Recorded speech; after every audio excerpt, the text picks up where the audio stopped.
Seigneur puisse rompre le pain. Parle à Dieu ce soir, dis à Dieu, révèle-toi à moi, je veux te connaître tel que tu es. Que ta grâce et ta faveur se manifestent dans ma vie. Parle à Dieu. Alléluia.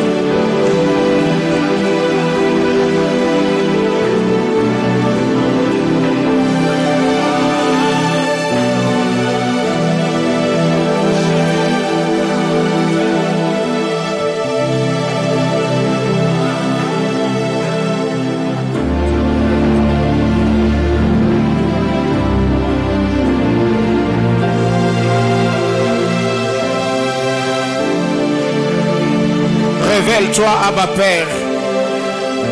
Parle-nous, éternel Dieu de grâce. Je prie que tu me oignes ce soir, oh Dieu, afin que je sois une bénédiction pour ton peuple, pour l'Église. Précieux Saint-Esprit, que je me taise et que tu parles, que je diminue et que tu croisses. Donne-moi le mot et les vrais mais qu'il faut, Seigneur éternel, afin d'être en mesure de communiquer la vie. Seigneur Dieu de gloire, je me recommande à toi et la parole de ta grâce. Seigneur, je prie que tu bénisses les internautes, que tu bénisses éternel Dieu de gloire, quiconque suivra cette série d'enseignements. Je prie au nom de Jésus que tout esprit d'erreur, éternel Dieu de gloire, soit loin de nous. Je prie, éternel Dieu de gloire, communique-nous ta lumière. Seigneur, éclaire-nous. Seigneur Dieu de gloire, afin que nous comprenions, Seigneur éternel, l'espérance et la gloire qui s'attachent à cet appel. Dans le nom de Jésus, Seigneur, je rends captif et obéissant tout esprit contraire. Seigneur éternel, divagation de pensée, tout esprit de lourdeur, la lenteur de la compréhension au nom de Jésus. Je prie que le Saint-Esprit qui gouverne notre royaume continue à se mouvoir en ces lieux, ouvrant l'esprit et l'intelligence de chacun, afin que nous comprenions les Écritures. Dans le nom de Jésus, nous avons ainsi prié, avec des multiples actions de grâce. Amen. Amen, amen. Alléluia. Quelqu'un peut-il encore acclamer Jésus? Sens-toi libre d'acclamer le Seigneur. Amen, amen. Que le Seigneur nous bénisse abondamment. Je vous prie de reprendre vos places. Je vais demander à ceux qui sont à l'autre rangée si vous pouvez être ici au milieu. Donc, vous pouvez être la rangée du milieu. Ça va permettre à ceux qui prennent les images de bien faire leur travail. Amen, amen. Que le Seigneur nous bénisse abondamment. Une fois de plus, je vous salue au nom de notre Seigneur Jésus-Christ. Je salue tous les internautes, vous qui avez l'habitude de nous suivre sur Facebook, sur YouTube, sur Twitter, sur Instagram, de partout. Vous nous suivez, que la grâce de notre Seigneur Jésus-Christ soit avec vous. Comme nous l'avons dit la semaine, le centre missionnaire Manaïm a déjà dans 2 ans ouvert 2 extensions.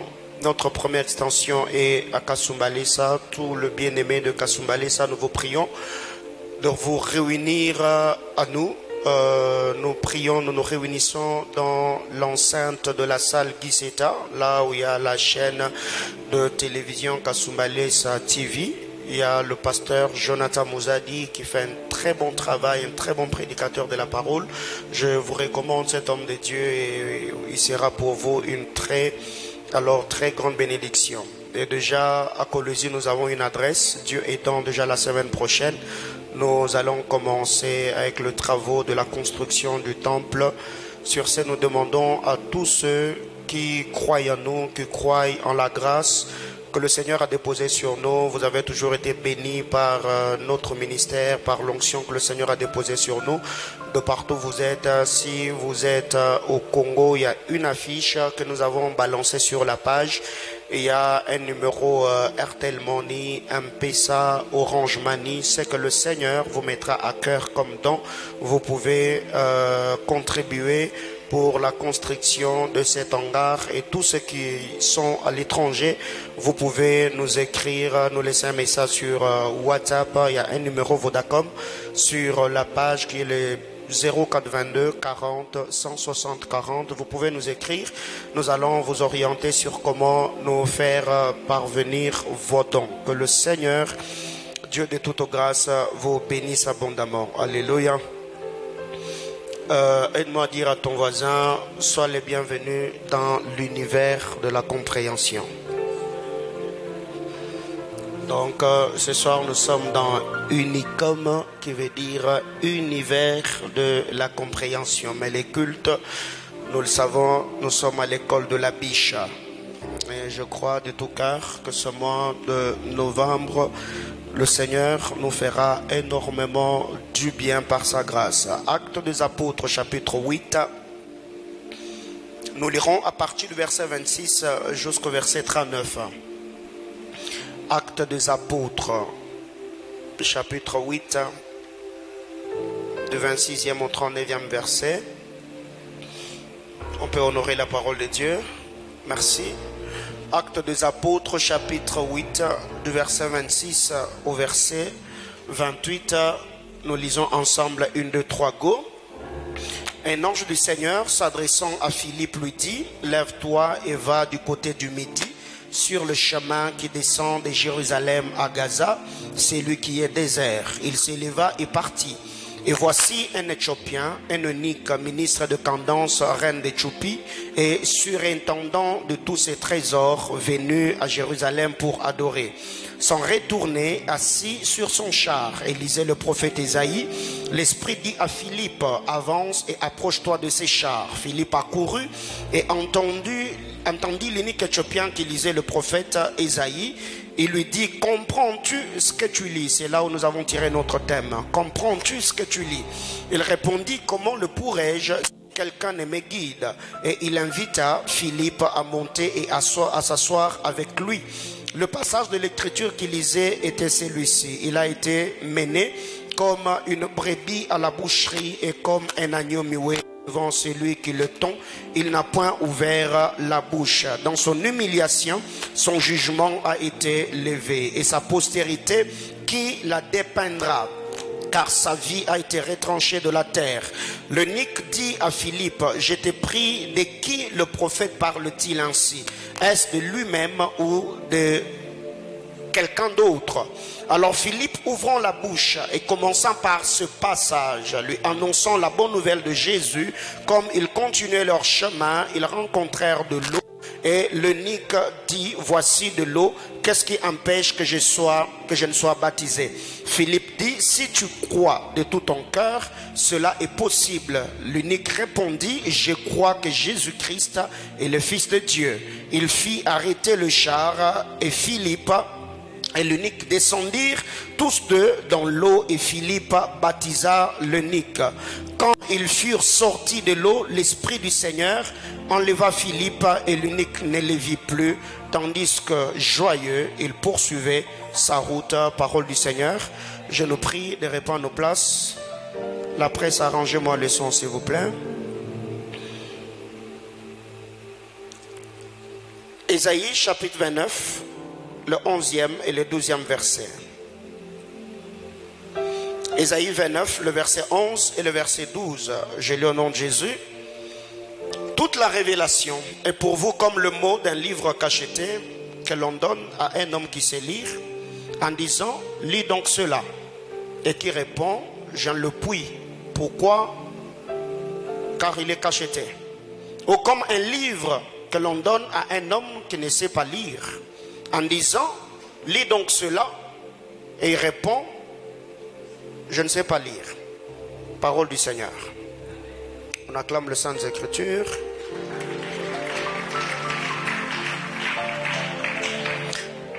Bien-aimés dans le Seigneur, comme je venais de le dire tantôt, par la grâce du Seigneur, ce mois de novembre, nous partagerons la parole de Dieu autour de notre thématique.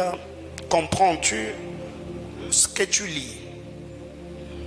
Alors, il y a beaucoup de choses que nous dirons par la grâce du Seigneur, mais ce soir, je me battrai avec l'œil du Seigneur afin de poser les bases qui vont nous permettre de décoller le vendredi, le dimanche, ainsi de suite. Et je crois que le Seigneur glorifiera son Saint-Nom au milieu de nous par son Esprit Saint. Que quelqu'un me dise Amen. L'histoire que nous venons de lire, c'est une histoire que nous connaissons. Je crois peut-être pour les lecteurs de la Bible, nous l'avons lu plusieurs fois. Nous l'avons lu plusieurs fois. C'est l'histoire d'un homme qu'on appelle l'eunuque éthiopien. Il était un homme important. En lisant la parole de Dieu, la Bible déclare cet homme était eunuque et surintendant des Candace, la mère ou la reine de l'Éthiopie. C'était un homme important. Et en lisant la parole, on nous montre que l'eunuque éthiopien revenait de Jérusalem, où il était allé adorer le Seigneur. Et après avoir adoré Dieu, il a pris son chemin. Il devait rentrer dans son pays. Et Philippe était de l'autre côté. C'est là qu'un ange du Seigneur parla à Philippe et lui dit: lève-toi, descends sur le chemin de Jérusalem vers Gaza. Il y a une route déserte. Philippe ne savait pas le pourquoi. Il a obéi parce qu'il venait de recevoir une révélation, une orientation venant de l'ange du Seigneur. Et quand il arrive sur le chemin que l'ange lui avait indiqué, c'est là que le Saint-Esprit prendra le relais. Pour que Philippe s'élève, il a fallu que l'ange parle, qu'il lui donne les précisions, qu'il donne le détail. Mais pour que Philippe s'approche du char, il a fallu que le Saint-Esprit prenne le relais. Le Saint-Esprit a dit à Philippe: marche, avance, approche-toi de ces chars. Mais Philippe, connaissant l'urgence de l'heure, la Bible déclare, Philippe courut. Le Saint-Esprit lui a dit: marche, approche-toi. Mais quand Philippe, dans ce que le Saint-Esprit disait, Philippe a compris, ou il a entendu, ou compris, comme je venais de le dire, l'urgence de ce qui devait se passer ou ce qu'il devait faire. La Bible déclare, quand il est arrivé là, il a entendu l'eunuque éthiopien qui était en train de lire, le frère Esaïe. Philippe lui a posé la question: comprends-tu ce que tu lis? Bien-aimé dans le Seigneur, c'est là que cette histoire m'intéresse. Cet homme était un homme important. Cet homme était sur le char.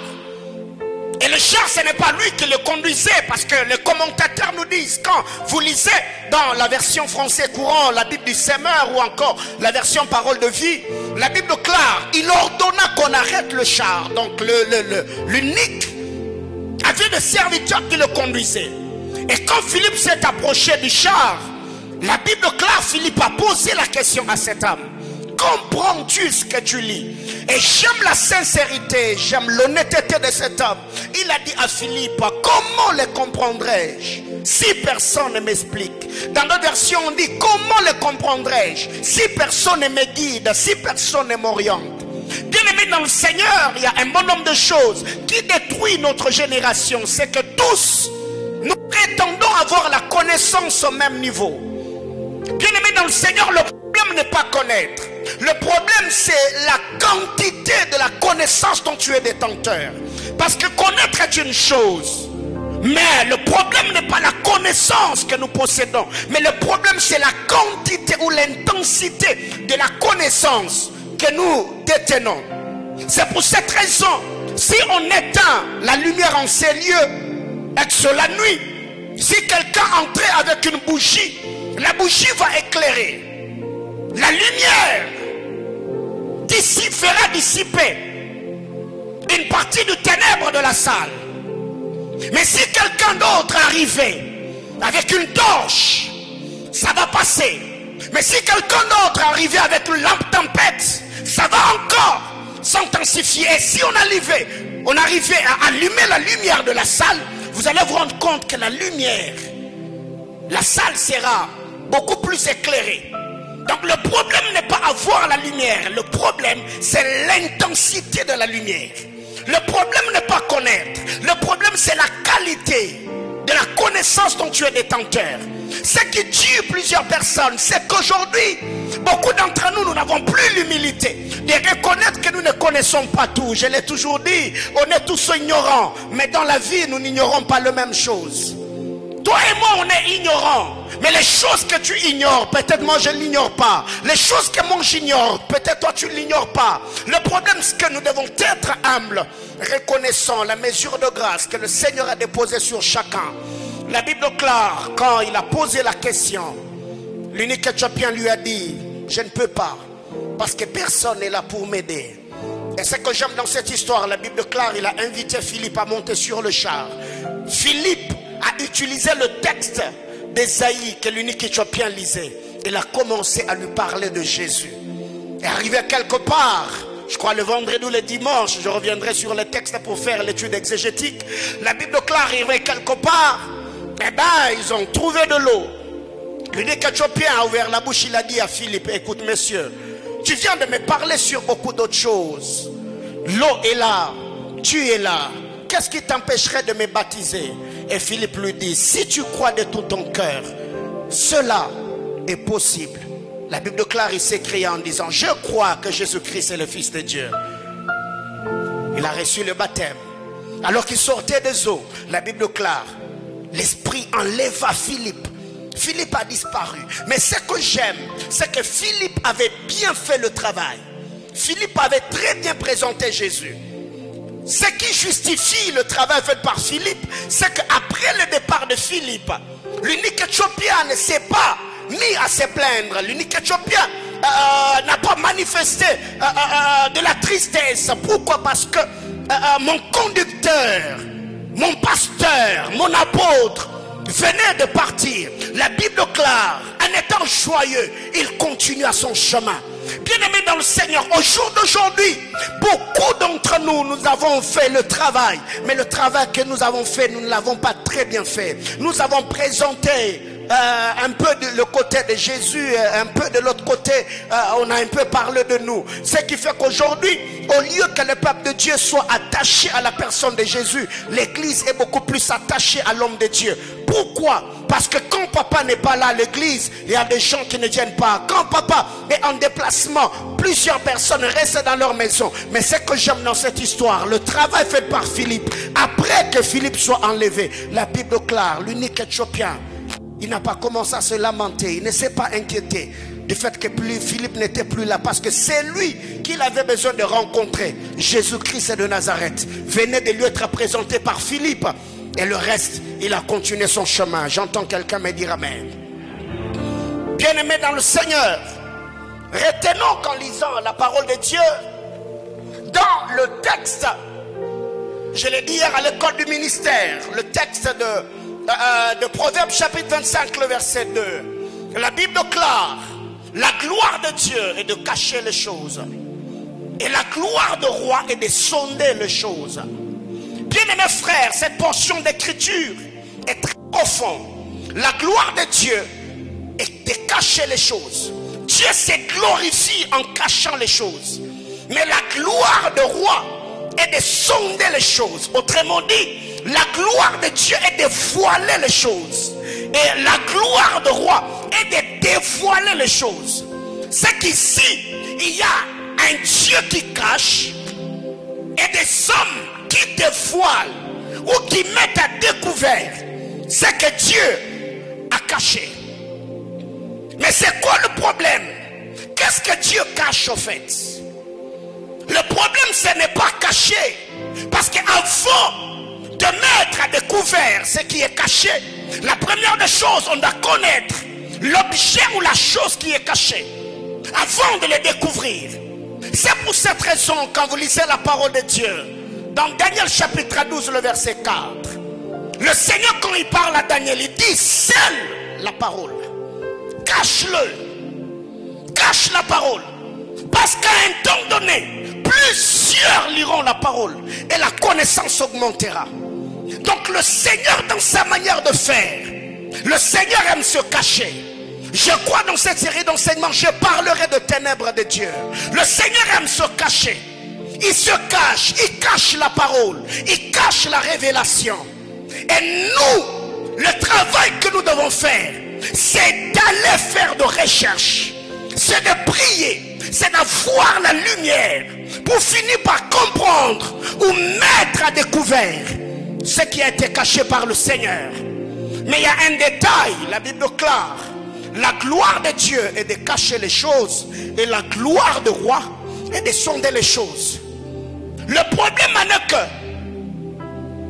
celui qui cache et ceux qui découvrent ont une même identité. Celui qui cache est un roi. Ceux qui découvrent, ce sont des rois. Donc, la révélation de Dieu ne peut pas être à la portée d'un esclave. C'est pour cette raison, en lisant la parole de Dieu, dans le livre de Genèse chapitre 17, le roi dont il est question, ce n'est pas le roi du monde, non. C'est la postérité de Sarah, la postérité d'Abraham. Quand le Seigneur s'est révélé à notre mère Sarah, il a dit ceci: des entrailles de Sarah, il y a des rois qui sortiront. Quelqu'un comprend de quoi je parle? Donc, la gloire de Dieu est de cacher, mais la gloire du roi est de sonder. La gloire de Dieu est de voiler. La gloire du roi est de dévoiler. Mais ceux qui doivent dévoiler, ils doivent avoir une même identité, autrement dit, un même esprit avec celui qui a caché.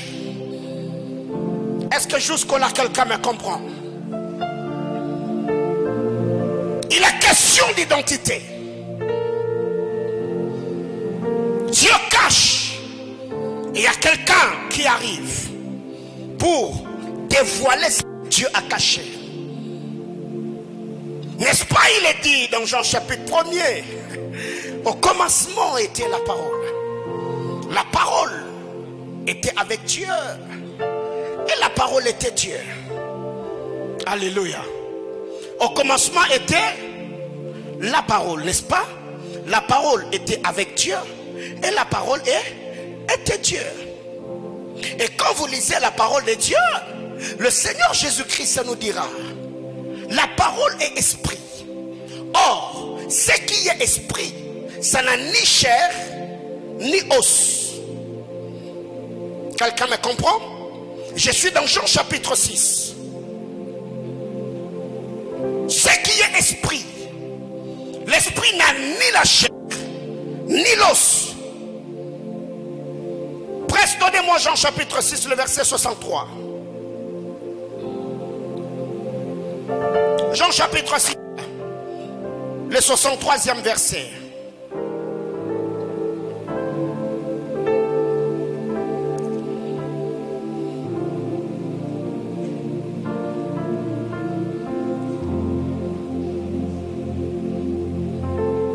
La Bible déclare: c'est l'esprit qui vivifie. La chair ne sert de rien. Les paroles que je vous ai dites sont esprit et vie. La parole que je vous ai dites sont esprit et vie. Or, nous savons, selon les dires de notre bien-aimé Sauveur, Luc chapitre 24, le verset 39. Le Seigneur nous montre, ou nous dit, que l'esprit n'a ni chair, ni os. Luc chapitre 24. Je disais que ce soir, je vais poser le base.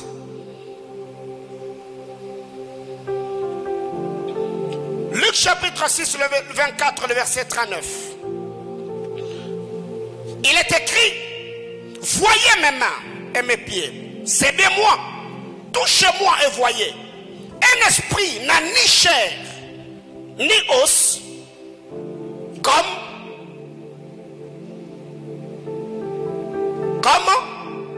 vous voyez que j'ai. Donc, au commencement était la parole. La parole est esprit. Or, l'esprit n'a ni l'os, ni la chair. Alors qu'est-ce que Dieu fait?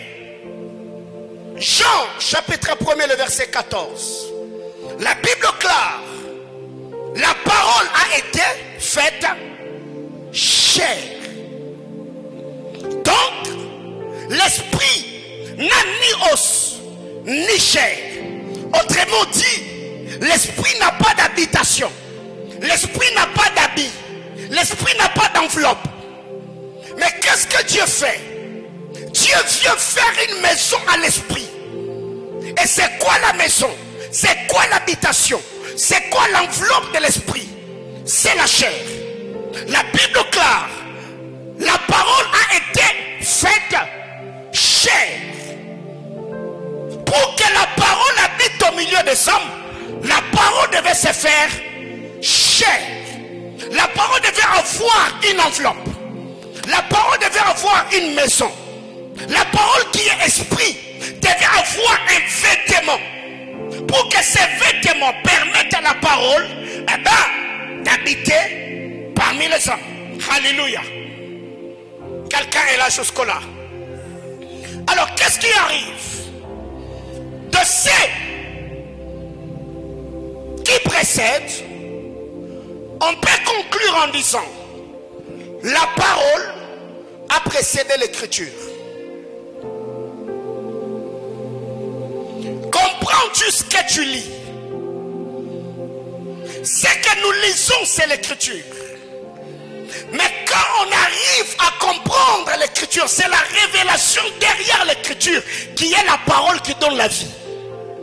Autrement dit, l'écriture est l'enveloppe de la parole. Est-ce que quelqu'un me comprend jusque-là?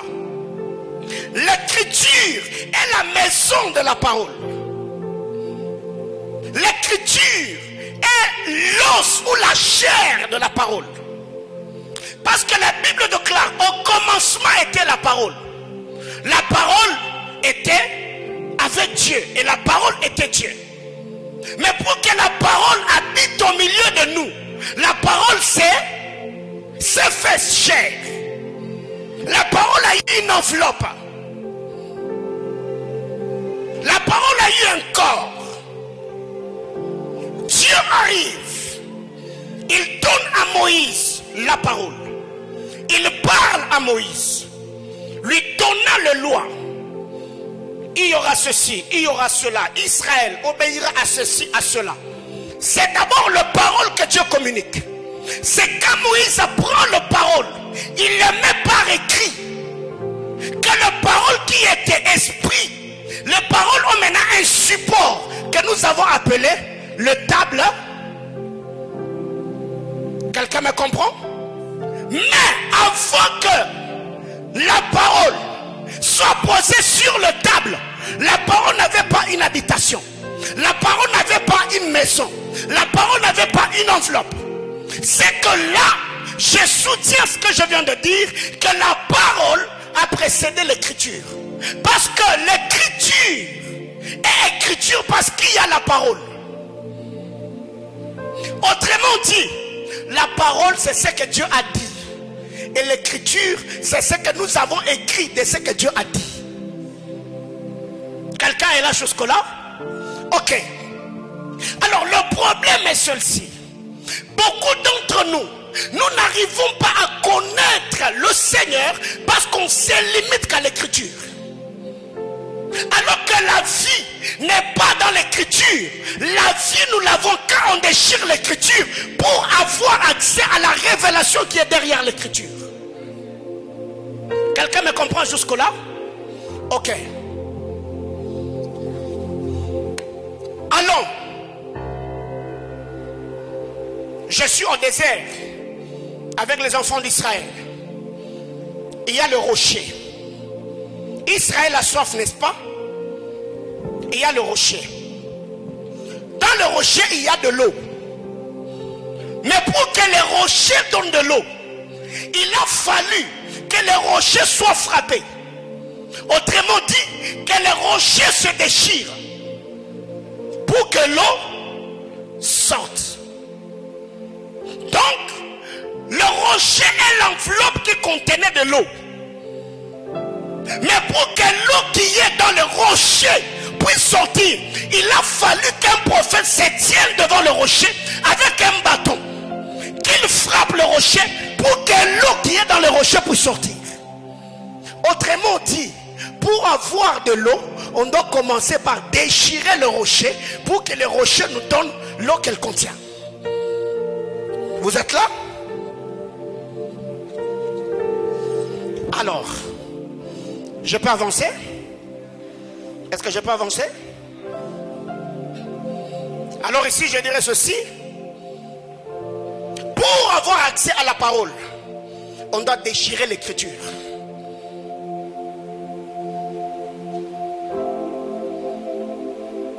Quelqu'un me comprend? L'écriture, c'est ce que tu as. La Bible que tu as là. Ce qui est entre tes mains. Ça, c'est l'écriture. Mais c'est quand tu te mets à lire et que le Saint-Esprit vient, il ouvre ton intelligence. Là, tu as accès à la révélation de Dieu qui est là. Qui est là, la parole. Quelqu'un me comprend jusque-là? Continuons. La parole est esprit. La parole est vie.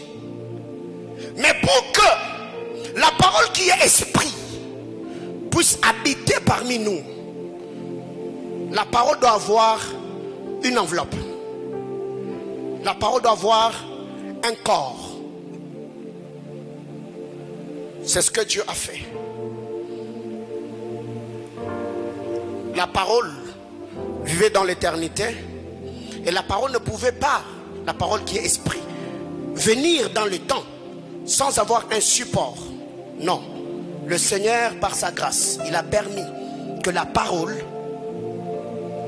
ait un corps, que la parole ait une maison, que la parole ait un habit, un vêtement.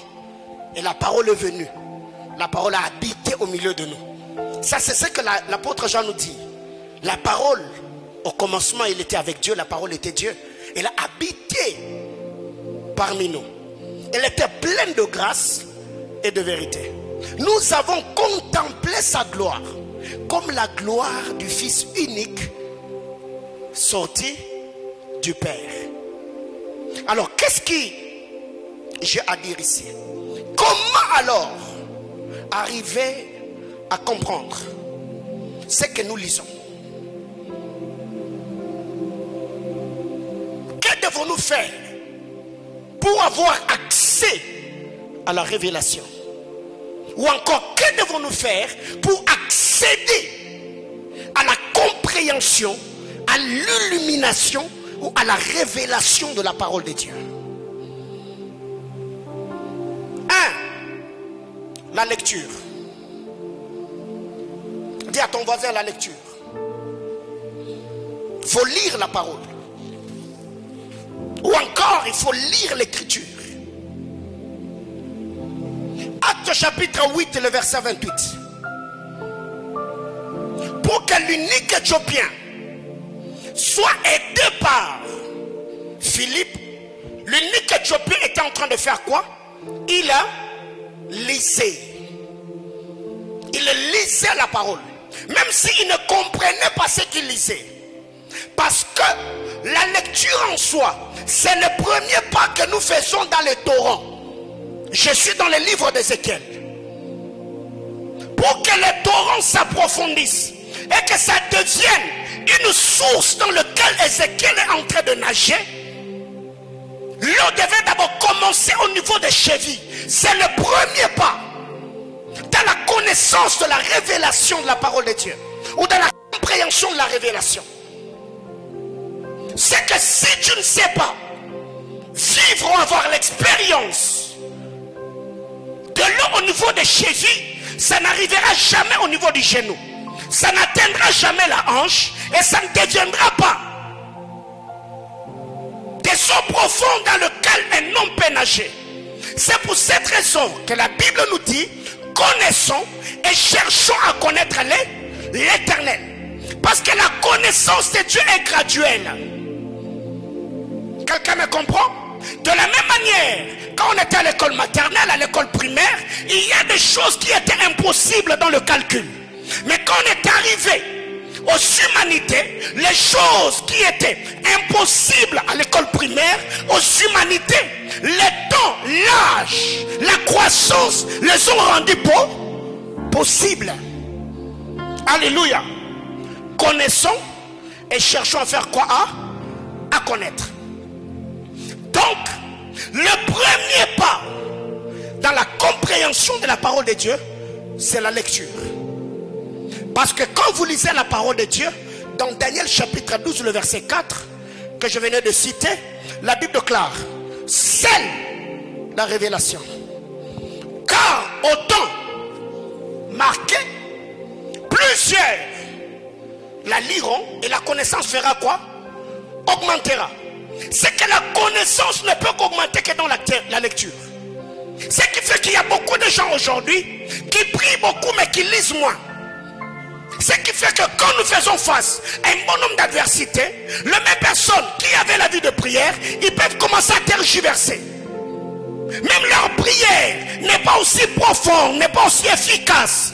Parce que quand nous prions, nous ne prions pas en présentant d'abord à Dieu nos problèmes. Nous devons nous appuyer sur la parole afin d'avoir la parole de Dieu comme soubassement et brandir cette parole devant Dieu. Je ne me tiendrai pas devant le Seigneur en disant, Seigneur, tu ne vois pas que Pénine a des enfants et moi qui prie, tu ne me les as pas donnés. Mais non, je m'appuierai sur la parole. Il est dit dans ta parole, dans ma maison, il n'y aura pas de femme stérile, ni de bête qui avorte. Seigneur, je suis stérile. Souviens-toi de moi. Alléluia. C'est qu'une prière efficace est une prière qui a comme soubassement la parole de Dieu. Mais pour que tu puisses arriver à ce stade-là, il faut commencer par faire quoi? Par lire. Il faut lire la parole. Qui a lu sa Bible ce matin? Alléluia. Mais aussi, parlant de la lecture, il y a deux manières de lire. Deux manières de lire. Un, il y a la lecture selon les hommes. Il y a la lecture selon les hommes. Donc, lire selon les hommes. Ou lire selon la manière des hommes. Et cette lecture-là, c'est ce que j'appelle la lecture stérile. Néhémie chapitre 8, le verset 3. Néhémie chapitre 8, le 3e verset. Esdras lut dans le livre depuis le matin jusqu'au milieu du jour, sur la place qui est devant la porte des eaux, en présence des hommes et de femmes et de ceux qui étaient capables de l'entendre. Tout le peuple fut attentif à la lecture du livre de la loi. Ça, c'est lire selon les hommes. Ça veut dire c'est la lecture stérile, où tu te mets à lire sans comprendre les choses que tu lis. Alléluia. Qui a déjà lu les livres d'Apocalypse? Est-ce que tu as déjà compris tout ce que tu as lu? Non. Il n'y a pas un moment quand tu lis les visions de Daniel, les visions de Zacharie, les visions d'Ézéchiel, c'est traumatisant. Mais malgré cela, tu y as lu même sans comprendre ce que tu lisais. Ça, c'est la lecture stérile. Tu lis sans comprendre. Alléluia. Ce qui fait que cette lecture, c'est un moment où tu es face à la parole de Dieu. Tu te mets seulement à lire. Tu ne fais pas une lecture approfondie. Tu te mets à lire. Même si tu ne comprends pas. C'est la lecture de l'unique éthiopien. Il était là sur le char, en train de lire le frère Esaïe. Alors qu'il lisait, il ne comprenait rien. Il a fallu que quelqu'un arrive, qui lui explique. Et beaucoup d'enfants de Dieu sont dans cette lecture. Ils s'aiment à lire la parole. Chaque jour, je reçois des questions. Venant des internautes, même mes fils et filles, qui prient dans cette église. Papa, telle écriture, ça veut dire quoi? Telle portion d'écriture, quand je l'ai lue, je n'ai pas compris. Là, c'est la lecture stérile. lire selon les hommes. Tu t'aimes lire, tu ne comprends pas. Mais au moins, cette lecture elle est stérile. Mais c'est le premier pas qui peut te permettre d'avoir des révélations approfondies ou des révélations profondes venant du Seigneur. Mais il y a plusieurs personnes. Quand vous lisez la parole de Dieu dans Daniel chapitre 12, le verset 4, la Bible ne dit pas que la connaissance augmentera par la prière. Non. La connaissance ne peut augmenter que par la lecture. Ce qui fait qu'il y a beaucoup de gens aujourd'hui qui vont dans des montagnes. Ils sont escroqués par le prophète clandestin. Il y a des familles qui sont divisées parce qu'on aime beaucoup. On est devenu de plus en plus spirituel, mais de moins en moins biblique. Et la personne peut perdre son argent. On peut lui prendre le bien de la maison. Il peut être escroqué parce que nous passons plus du temps à lire qu'à scruter les Saintes Écritures. Deuxième chose, c'est la lecture selon Dieu. La lecture selon Dieu. Ce que j'appelle lecture bénissant ou enrichissant. Néhémie chapitre 8, le verset 8. Lire selon Dieu. Néhémie chapitre 8. Le 8e verset, la Bible clare. Il lisait distinctement dans les livres de la loi de Dieu. Et il en donnait le sens pour faire comprendre ce qu'ils avaient lu. C'est ce qui est écrit dans ta Bible? Ok. Il lisait distinctement dans le livre de la loi de Dieu. Et il en donnait le sens. Dans d'autres versions on dit. Et ils expliquaient pour faire comprendre ce qu'ils avaient lu. Ça c'est la lecture qui bénit. Ou quand tu te mets à lire, tu es dans ta chambre, tu es à la montagne, tu es dans ton bureau, c'est l'heure de la pause, tu es je ne sais pas au désert, en train de prier, dans une maison de retraite, tu es peut-être dans une nuit de prière à l'église, tu es en train de lire. Et là le Saint-Esprit vient, il commence à t'expliquer le mystère. Tu vois ce que tu as lu. Ici on parle d'expertise de telle ou de telle autre personne. Derrière ce que tu as lu, il y a telle et telle autre révélation. Ça, cette lecture, c'est la lecture enrichissante, c'est la lecture bénissante, ou c'est lire selon Dieu. Alors je reviens en posant la question, comprends-tu ce que tu lis? Comment tu vas comprendre si longtemps que même la Bible tu n'en as pas? Bien-aimés dans le Seigneur, si ce soir on doit faire les sondages des applications que vous consultez le plus dans vos téléphones, sur l'échelle de 10, la Bible aura combien? Je sais, tout le temps on est sur Snapchat, tout le temps on est sur WhatsApp, on est sur Instagram, on est sur TikTok, on est sur YouTube pour peut-être ceux qui suivent des films et ceux qui aiment la musique. Mais beaucoup d'entre nous, nous ne mettons pas de la phase à la parole de Dieu. Nous négligeons les Saintes Écritures. La lecture selon Dieu. Deuxièmement,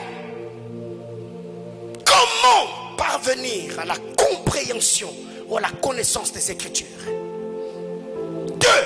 Par l'ouverture de notre esprit. Luc chapitre 24, le verset 45. Luc 24, le 45e verset.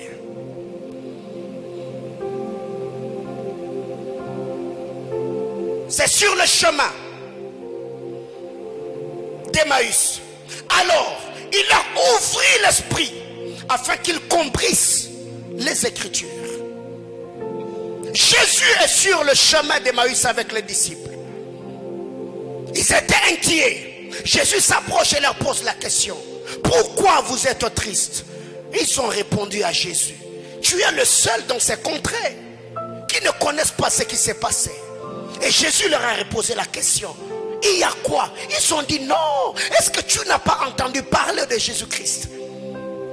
Le prophète de Dieu qui était puissant en parole et en acte. Nos magistrats et les principaux souverains sacrificateurs l'ont livré entre les mains des païens.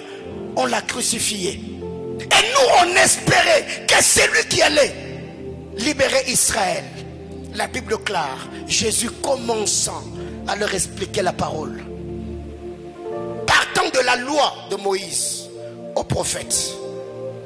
Mais ils avaient du mal à comprendre. Et j'aime le verset que nous venons de lire, la Bible clare. Il leur ouvrit l'esprit pour qu'ils comprissent par la parole les Écritures. Alléluia. Bien-aimé dans le Seigneur, un homme qui a un esprit voilé, même s'il se mettait à lire, il ne comprendra rien. C'est pour cette raison, la lecture de la parole de Dieu doit toujours se faire dans l'attitude de la prière. Seigneur, je veux lire. Je suis comme cet homme de Ésaïe. Je ne sais pas lire. La révélation est cachetée.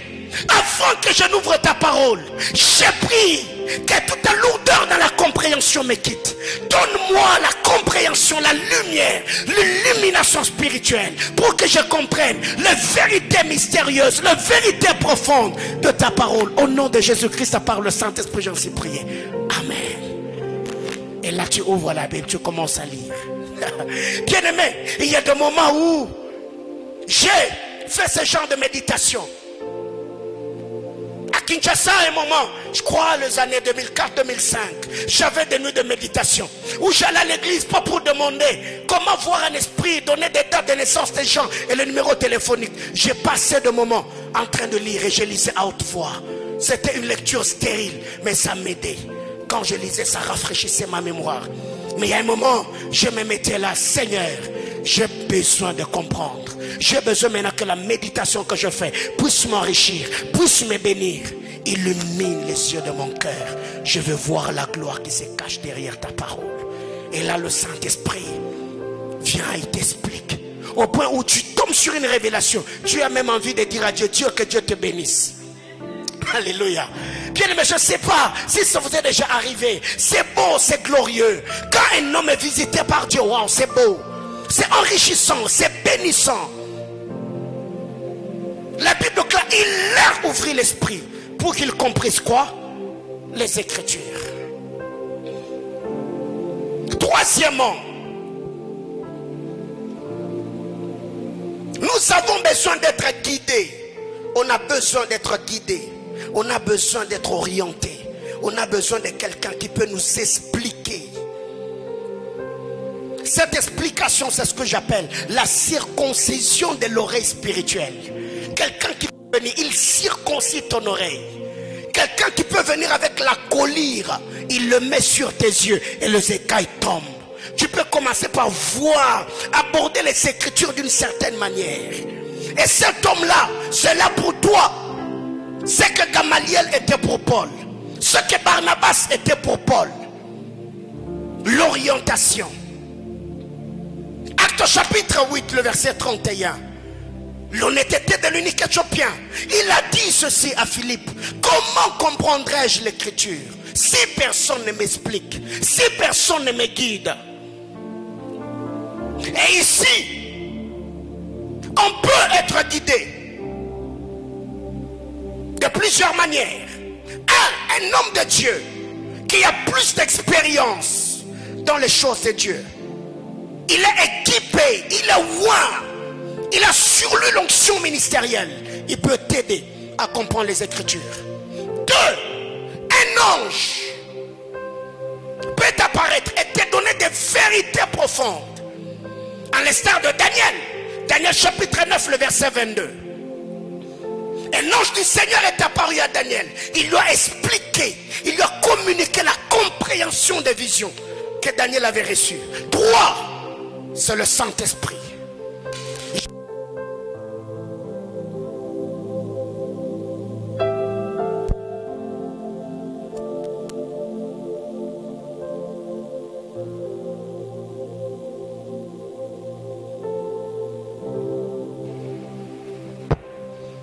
Il arrivera, quand il viendra, il vous enseignera. Donc, ici, être guidé, le Saint-Esprit peut faire le travail. Dieu peut mettre sur ton chemin un homme de Dieu qui a une onction particulière, qui en l'écoutant, le fait de passer du temps avec lui, il peut t'aider à comprendre les Écritures d'une certaine manière. Et si le Seigneur te fait grâce, tu peux recevoir une visitation angélique Un ange peut t'expliquer le mystère. Ici, il y a telle et telle autre chose. Alléluia. 4.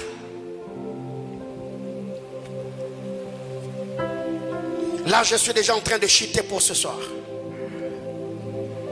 Retenons que l'interprétation de l'écriture, Dieu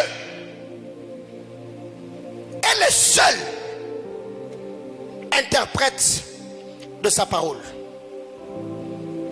La parole de Dieu ne peut être interprétée que par Dieu lui-même. Alléluia. Je réitère en disant, la parole de Dieu ne peut être interprétée que par Dieu lui-même. Comment ça se passe? Quand vous lisez la parole de Dieu dans Ephésiens chapitre 4, le verset 11, c'est sur qui reposent les 5 fonctions ministérielles. L'apôtre, le prophète, l'évangéliste, le pasteur, le docteur. C'est le Saint-Esprit sur eux, le capacitant à interpréter la parole de manière apostolique, de manière évangélique, de manière pastorale, de manière doctorale, de manière prophétique, pour le perfectionnement des saints. Autrement dit, ce n'est pas eux qui interprètent la parole selon leur intelligence, mais c'est une capacité surnaturelle que Dieu leur donne afin d'interpréter la parole de Dieu. Alléluia. Quand vous lisez la parole de Dieu, prenons l'exemple de notre frère Samson. Quand Samson a donné l'énigme, qui parmi les Philistins, par leur intelligence et leur sagesse, a eu accès à l'énigme de Samson? Personne, n'est-ce pas? Donc, la personne qui avait donné l'énigme, c'est celui qui était mieux placé pour l'interpréter. Si tu ne sais pas coopérer directement avec Samson pour avoir accès à son énigme, coopère au moins avec sa femme. Parce que il n'y a que ces 2 personnes qui peuvent nous aider d'avoir accès aux révélations profondes. Soit c'est Samson lui-même, soit tu passes par la femme de Samson pour que Samson t'aide. Donc, si Dieu lui-même ne se révèle pas à toi, tu peux avoir accès à ces choses que par le Saint-Esprit. La Bible déclare dans notre prière, nous ne savons pas. Ce qui nous convient à faire quoi? À demander. C'est là que le Saint-Esprit va prier avec des soupirs. Car personne ne connaît les choses de Dieu si ce n'est l'Esprit. Car l'Esprit fait quoi? Est-ce que je suis déjà en train de prêcher quelqu'un? Bien-aimé dans le Seigneur, Dieu est l'interprète de sa parole. Donc pour avoir accès aux choses de Dieu, il faut commencer par être enfant de Dieu. Qu'est-ce que j'appelle être enfant de Dieu? C'est avoir l'Esprit de Dieu. C'est l'Esprit de Dieu qui nous permet.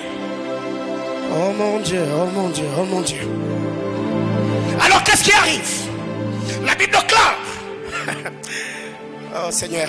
Dans Ésaïe chapitre 29, le verset 11 et le verset 12, on nous présente 2 personnes, ou encore 2 peuples.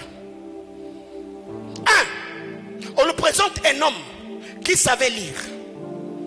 On lui donne le livre pour qu'il lise. On dit, lis-nous cela. Il savait lire. Il dit, je ne peux pas. Pourquoi? Parce que la livre est comment? Cachetée. 1. 2. On appelle quelqu'un d'autre. On lui donne le livre. On lui dit, si tu peux le lire. Il dit, non, moi je ne peux pas lire. Parce que je ne sais pas lire. Ok? Le premier homme, la première personne qui a reçu le livre, il savait lire. Mais ce qui l'a trahi, c'est que la Bible était comment? Cachetée. Le deuxième homme, la deuxième personne, il a reçu la Bible, le livre. Mais ce qui l'a trahi, c'est que 1, la livre était cachetée. 2, lui-même ne savait pas lire. Alors, ces 2 personnes, ce n'est pas seulement les hommes, mais ces 2 peuples. Le premier peuple qui savait lire, mais qui n'a pas pu lire parce que le livre était voilé, c'est Israël.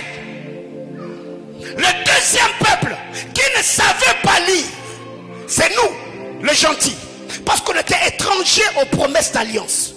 Mais qu'est-ce que le Seigneur fait? Il a fallu qu'un homme qui n'était pas de cette terre, qui n'était pas parmi de ces deux peuples, quelqu'un qui a quitté un pays lointain, qu'il vienne pour interpréter les livres qui étaient cachetés. J'étais en train de dire à quelqu'un, toi et moi qui vivions dans le temps, nous étions étrangers, loin des promesses de Dieu. Il a fallu que Jésus-Christ est le Fils de Dieu. Comme ce soleil de Psaume chapitre 19, il est sorti de la tente, il est entré dans la course avec la joie d'un héros. Quand il est venu, il a interprété les Écritures, et c'est par là que nous avons reçu l'illumination, la bénédiction de devenir un enfant de Dieu.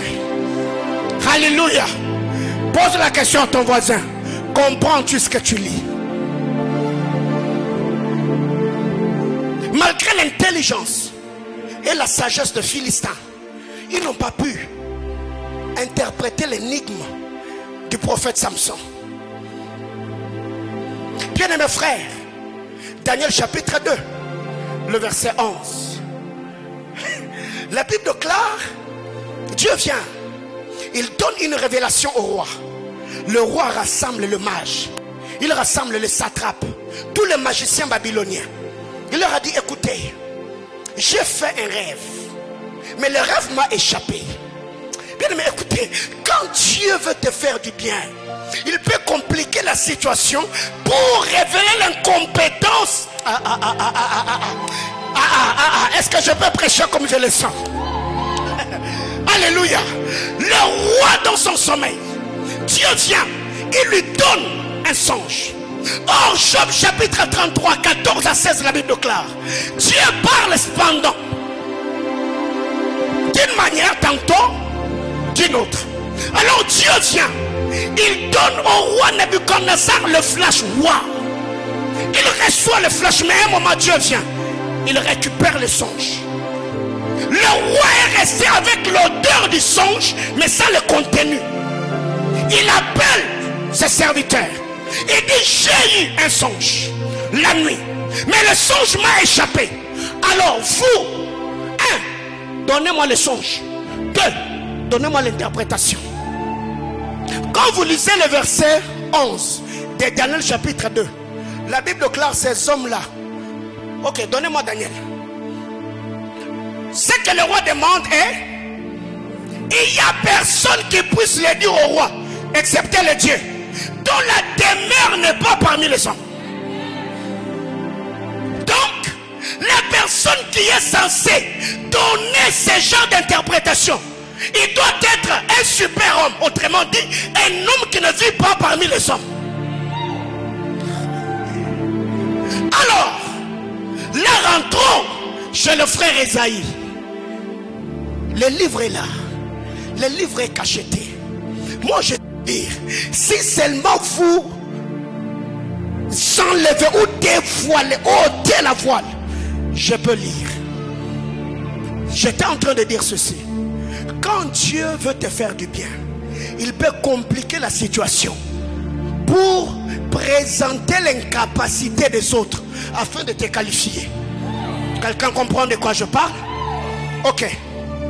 Le roi a dit ceci: la personne qui me donnera le songe et son interprétation, je ferai quoi? Je l'enrichirai. Tous ceux qui étaient là, ils ont dit au roi, ce que tu demandes là, c'est difficile, c'est impossible. Daniel arrive, il a demandé une mesure de grâce. La Bible déclare, Daniel s'en alla, il a appelé ses amis, sont entrés en prière. Lebra suradia zebra teve aluzeli katalia teranos katalia rablatu. La Bible déclare, pendant la nuit, Daniel reçoit une vision. Bien aimé frère, c'est que le roi a perdu la nuit ou dans le sommeil, tu peux le récupérer.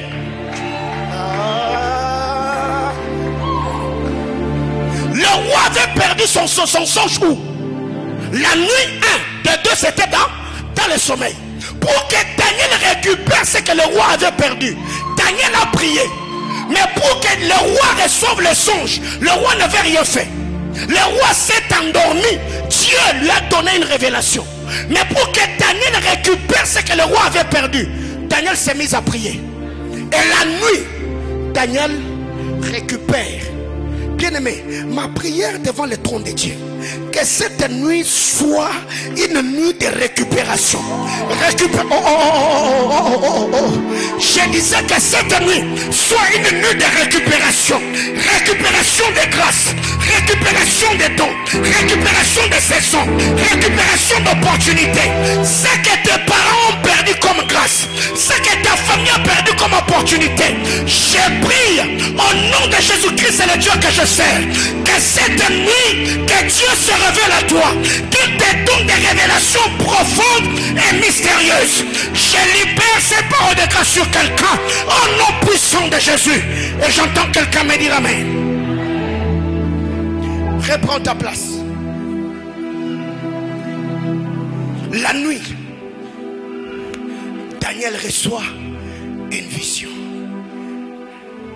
Bien-aimé frère, si tu es conscient que la clé de ta chambre, tu l'as perdue au salon, tu n'iras pas chercher à la cuisine. Alléluia. Tu n'iras pas chercher à la cuisine. Tu vas déplacer tout ce qui est au salon. Alors si Daniel a appris que le roi avait perdu son songe dans le sommeil, alors que faire? Il faut que j'aille dormir.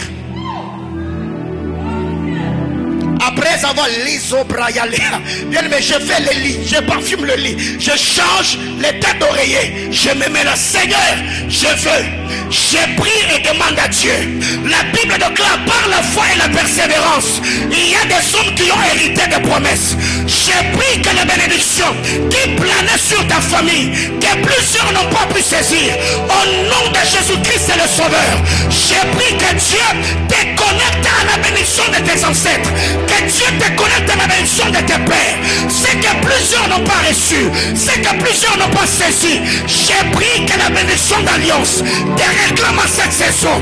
Que Dieu te place au sommet des collines éternelles, qu'il te prenne de son échelle et te place en haut au nom puissant de Jésus. J'entends quelqu'un me dire amen. Reprends ta place. Je reviendrai là-dessus. Donc, retenons que l'ancienne alliance était une saison de questions sans réponse. L'ancienne alliance était une dispensation de questions sans réponse. Premier exemple. Quand vous lisez la parole de Dieu, dans Exode chapitre 16, le verset 15, Israël s'est mis à demander le repas. Dieu envoie là la manne. Quand Israël regarde la manne, il s'est posé la question: qu'est-ce que cela? Dans d'autres versions on dit c'est quoi ça? Il a fallu que Moïse le prophète soit là pour que Israël ait la révélation que le grain qui tombait s'appelait manna. Ok? Donc, sans la présence de Moïse, personne ne connaîtrait la manne. On est d'accord? Si Moïse n'est pas là, on va continuer à se poser des questions. C'est quoi ça? C'est quoi ça? Ça veut dire quoi? Il a fallu que le prophète Moïse soit là pour que Moïse nous dise que le grain que vous voyez, ça s'appelle manne. Sans Moïse, personne ne connaîtrait la manne. Alors, Jésus-Christ arrive en son temps. Parce que, quand vous lisez la parole de Dieu dans Jean chapitre 6, Jésus a dit à ses contemporains: vos pères ont mangé la manne au désert et tous sont morts. D'ailleurs, Moïse ne vous a jamais donné le pain. Moi, je suis le pain qui est venu du Donc, si la manne était le pain du temps de Moïse, pour qu'on découvre et qu'on connaisse la manne, il a fallu qu'un prophète Moïse soit présent pour nous dire que ce que vous voyez c'est la manne. C'est que Moïse en parlant il a dit, Dieu vous suscitera un autre prophète comme moi. Faites quoi? Écoutez-le. Donc, si pour connaître la manne, on a besoin de Moïse, cela veut dire, pour connaître Jésus le vrai pain, on a besoin de Jean-Baptiste. Parce que sans Moïse, on va continuer à se poser des questions. Et sans Jean-Baptiste, personne n'aura la révélation sur le Sauveur. 2. Genèse chapitre 22. Le verset 7 et le verset 8. Je suis avec Abraham et Isaac. On est en train de monter la montagne. J'entends Isaac poser la question. Père, je vois le bois, je vois le feu, mais où est l'agneau? La question d'Isaac est restée pendante parce qu'il n'a pas reçu une réponse satisfaisante. Mais qu'est-ce qui arrive? Quand Jean-Baptiste arrive, il est allé dans les annales des questions qui n'avaient pas de réponse. Oh my God. Jean se lève et dit, Isaac, il est maintenant content. Voici l'agneau de Dieu qui fait quoi? Je décrète et déclare, s'il y a de prières que Dieu ait offert, que nous jamais eu de réponse, je demande à Dieu que Dieu ouvre les annales, qu'il regarde les prières que Dieu a faites en 2021, en 2020, en 2019. Je demande à Dieu qu'en cette saison, que Dieu mette des hommes providentiels sur ton chemin, qui viendront avec les réponses aux questions que tu te poses. Ma main levée du haut de l'autel, j'ai béni la vie et la destinée de quelqu'un. Que le Dieu d'alliance se souvienne de toi, qu'il te bénisse, qu'il t'enrichisse, qu'il t'éloigne, qu'il te capacite, qu'il t'ouvre des grandes portes afin que tu aies un témoignage éloquent. Au nom de...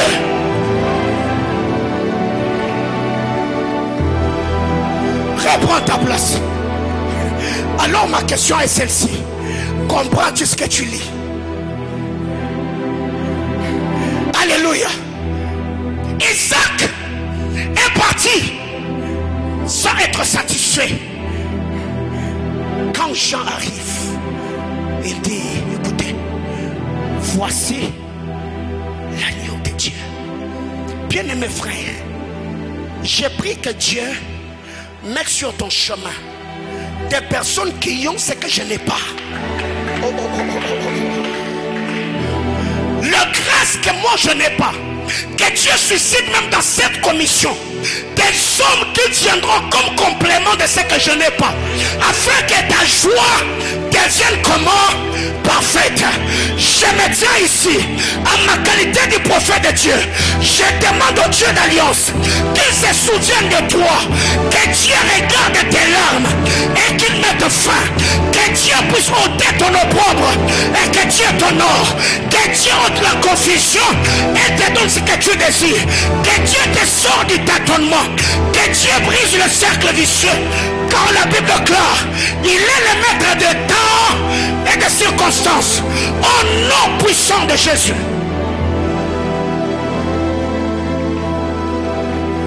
Bien-aimé,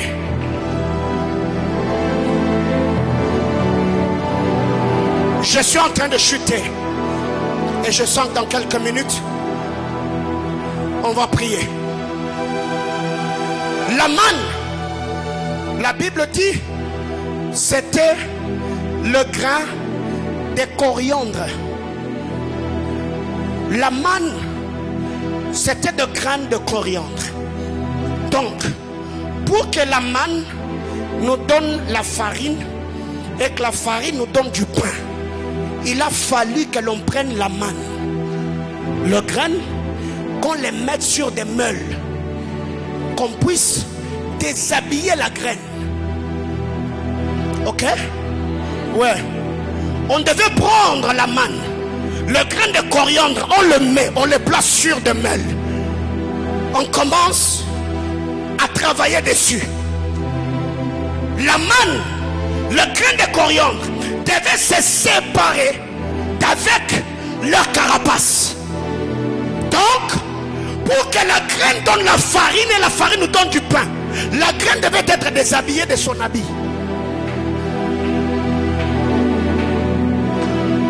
Comprends-tu ce que tu lis?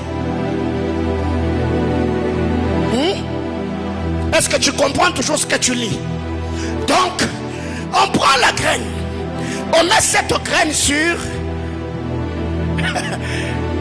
Le travailleur commence à travailler dessus. La graine perd sa carapace.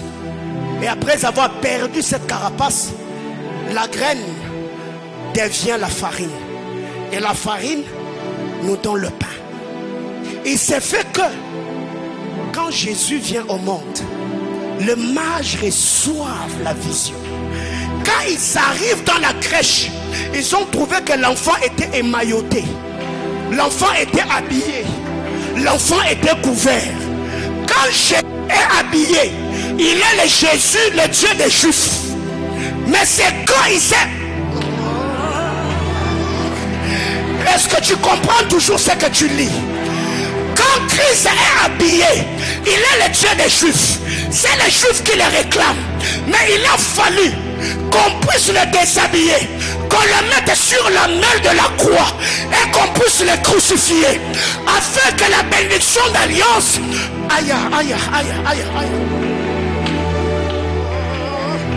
Bien-aimés frères, je rentre avec quelqu'un dans le jardin dedans. Aussi longtemps que l'animal prophétique est tué et que l'animal n'est pas déshabillé, Adam est dans le jardin, mais il est toujours nu. Ok? Est-ce que tu comprends jusque-là ce que tu lis? Ok. J'étais en train de dire, aussi longtemps que l'animal prophétique est tué, l'animal est déjà tué, n'est-ce pas? Il est tué. Il a versé le sang. Après, Adam est toujours dans le jardin, mais Adam est nu. Il a fallu que Dieu vienne, après avoir tué la bête, puisse le déshabiller. Or, l'habit de l'animal, c'est sa peau. Donc, l'animal prophétique n'a pas seulement perdu la vie, mais il a aussi perdu son habit.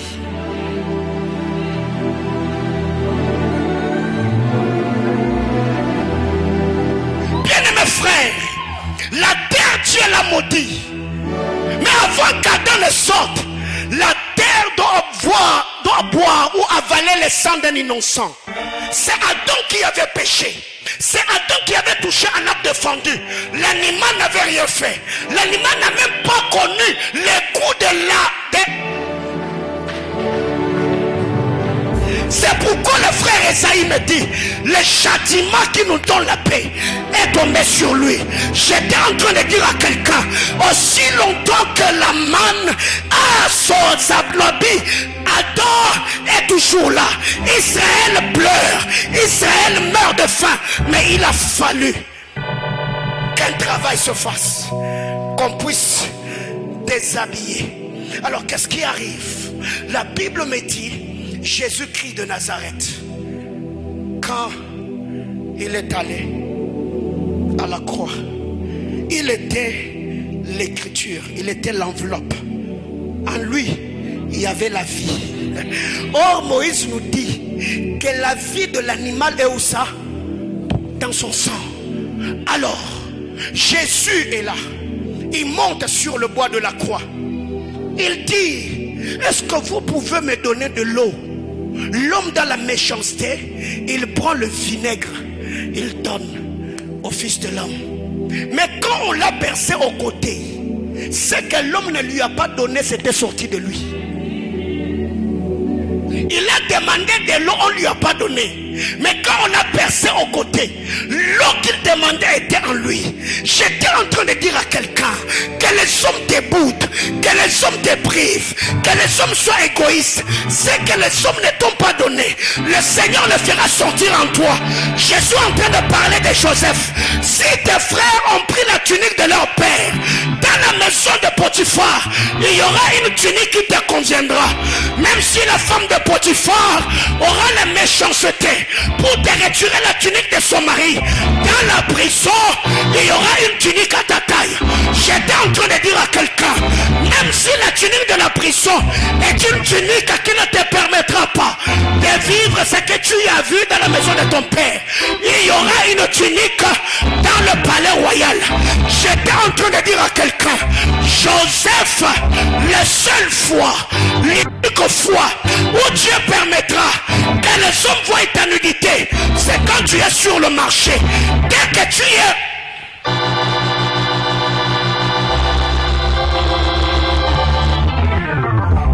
Depuis que Joseph a été retiré du marché des esclaves, il n'est plus resté nu. Il est allé d'habit en habit, d'habit en habit. J'étais en train de dire à quelqu'un, la Bible déclare, du riche qu'il était, il s'est appauvri. Autrement dit, il s'est déshabillé de son habit de la richesse pour que toi, dans ta pauvreté profonde, que tu sois enrichi. C'est que je sache, la Bible déclare, par ses maîtrissures, nous ne sommes pas guéris, mais nous avons été. Le problème, ce n'est pas ce que je vis aujourd'hui, c'est la compréhension, c'est l'illumination, c'est la révélation de ce que j'ai comme révélation de cette œuvre que Christ a accomplie sur le bois de la croix, afin qu'il y aille les mises à jour du logiciel. Je suis malade, mais je sais, c'est lui que je sers. Il est celui qui a porté mes douleurs et qui a guéri mes maladies. Qu'est-ce que je ferai? Je me tiendrai devant le trône, je lui rappellerai les promesses. Ah ma Père, il y a la gastrite. Ah ma Père, il y a l'estomac. Ah ma Père, j'ai des myomes, j'ai des fibromes. Fais-moi grâce, que ton sang me guérisse. Bien-aimé dans le Seigneur, j'étais en train de dire à quelqu'un, quand vous lisez la parole dans le texte de 1 Roi chapitre 19, la Bible me présente 2 repas et 2 serveurs. La Bible me dit, Élie a reçu le premier repas venu par le premier serveur. Quand il a mangé le repas, la Bible déclare, Élie s'endormit, Élie se coucha. Or selon le Sauveur, dormir c'est mourir, hein? La Bible déclare, quand il est arrivé devant Lazare, il a dit, Lazare est en train de dormir, allons le réveiller, alors que Lazare était déjà mort. Donc dans la langage de notre Sauveur, dormir égale à mourir. Premier repas, Élie a mangé. Tout ce qu'il a eu de ses repas, c'était le sommeil. C'est là que le deuxième serveur arrive avec le deuxième repas. Il le bouge. Il dit, Élie, lève-toi, bois et mange. La Bible déclare, après avoir mangé et bu, il a reçu la force de cette nourriture.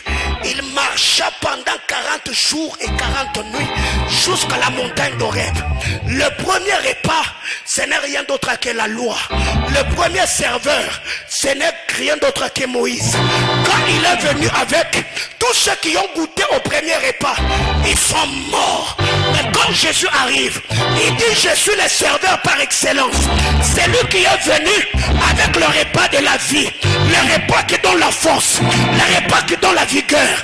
J'étais en train de dire à quelqu'un, ceux-ci ont leur char, d'autres ont leurs chevaux, mais nous n'avons que Dieu. Je disais à quelqu'un, il y a des messages de révélation qui peuvent couvrir 10 ans de ta vie, parce que tu l'as reçu. Élie n'a pas eu besoin de notre repas, seulement de ce repas-là. La Bible déclare, il marcha pendant 40 jours et 40 nuits, jusqu'à se présenter où? À Horeb, la montagne de Dieu. Or c'est à Horeb que Dieu s'était révélé à Moïse dans les buissons. C'est à...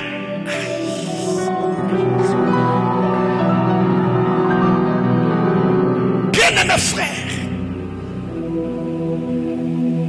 derrière ce que tu lis, il y a autre chose. C'est pourquoi le psalmiste dit, l'Éternel a parlé une fois, 2 fois, je l'ai entendu.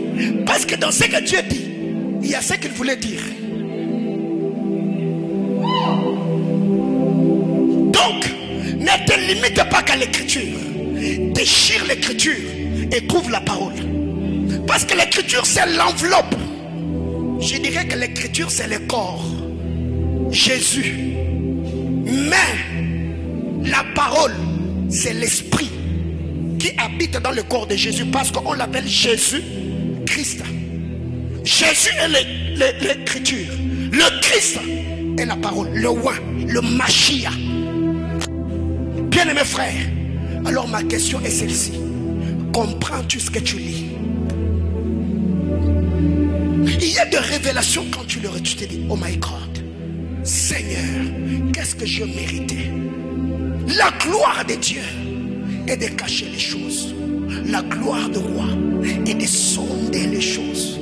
Et je crois, frère, s'il y a des souffrances et des difficultés que vous avez connues dans la famille, parce qu'il y a de secrets ancestraux ou ancestraux que personne n'a jamais découvert, je prie que Dieu t'amène dans les lieux secrets, que tu vois ce que les autres n'ont pas vu, que tu comprennes ce que les autres n'ont pas compris, que tu découvres ce que les autres n'ont pas découvert, afin que tu te tiennes à la brèche et que tu pries en disant à Dieu, Seigneur, ça va s'arrêter. C'est une nouvelle saison de témoignages, de visitations, de joie, de bonheur, d'émergence, d'épanouissement, d'expansion et de prospérité que j'active dans ma famille. Parce que j'ai compris.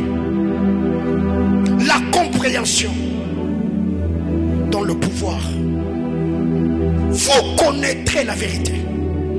Et la vérité à son tour fera quoi? Vous affranchira, vous rendra libre. Autrement dit, l'ignorant est esclave. Celui qui est détenteur de la connaissance est libre. Bien-aimé, il y a jusque-là certains démons qui te résistent parce qu'il y a des vérités mystérieuses que tu n'as pas encore découvertes. Les jours que Dieu illuminera les yeux de ton esprit, tu te diras, oh my God, comment est-ce que tous ces temps j'ai pu rater de telle et telle autre chose. Bien-aimé, c'est merveilleux, c'est beau, c'est glorieux, c'est bénissant et enrichissant. Tu ne peux pas avoir accès à la lecture bénissante ou la lecture selon Dieu si au préalable tu ne sais pas faire la lecture selon les hommes. Qui n'a pas de Bible dans cette église? Qui n'a pas une Bible? Ok. Qui n'a pas une Bible? Il y a combien de gens? Aidez-moi. Ok.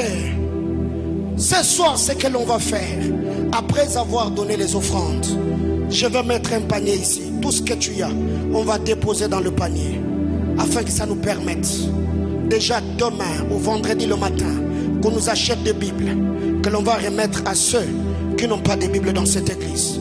Et même vous qui nous suivez en ligne, si Dieu vous met à cœur, vous pouvez acheter la Bible à ces personnes. Bien-aimés dans le Seigneur, il y a des choses que nous devons comprendre. Il y a des gens qui me posent des questions. Comment tu fais ou qu'as-tu fait pour arriver à voir les résultats que tu as? La réponse est claire. J'ai la révélation de Dieu. Ça me rend inébranlable. Ça me donne l'assurance, la détermination et l'attachement à Dieu. Bien-aimés frères, il est grand temps que tu comprennes que derrière ce que tu lis, il y a de vérités profondes que tu dois comprendre. L'animal prophétique a perdu sa vie dans le jardin. Il a perdu son habit. L'animal est resté allongé par terre, nu, alors qu'Adam sortait du jardin habillé. La gloire qui reposera sur toi sera le produit de la honte que quelqu'un a connue hier. La gloire que nous avons aujourd'hui, c'est la honte, l'ignominie, l'opprobre que Christ a porté hier.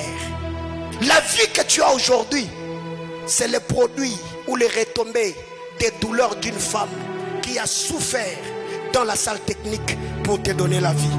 Nous sommes le produit de la souffrance des autres.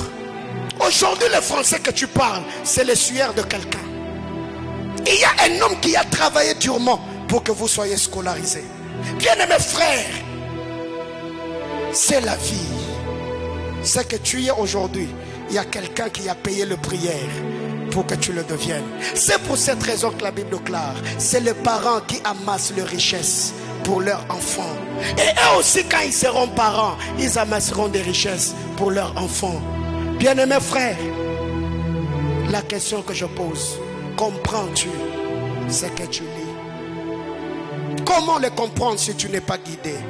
Comment le comprendre si tu n'es pas aidé? Comment le comprendre si tu n'as pas d'explication? Que Dieu nous bénisse abondamment.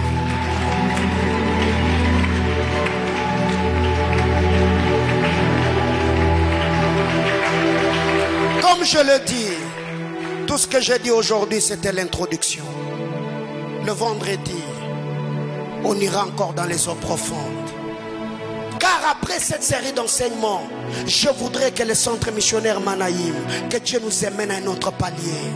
Il est grand temps que nous soyons enrichis, enracinés dans le Saintes Écritures. La Bible déclare, les prophéties passeront, les langues cesseront, mais la parole de Dieu est éternelle. Tout ce que nous voyons, les manifestations de l'esprit, ce sont le vent.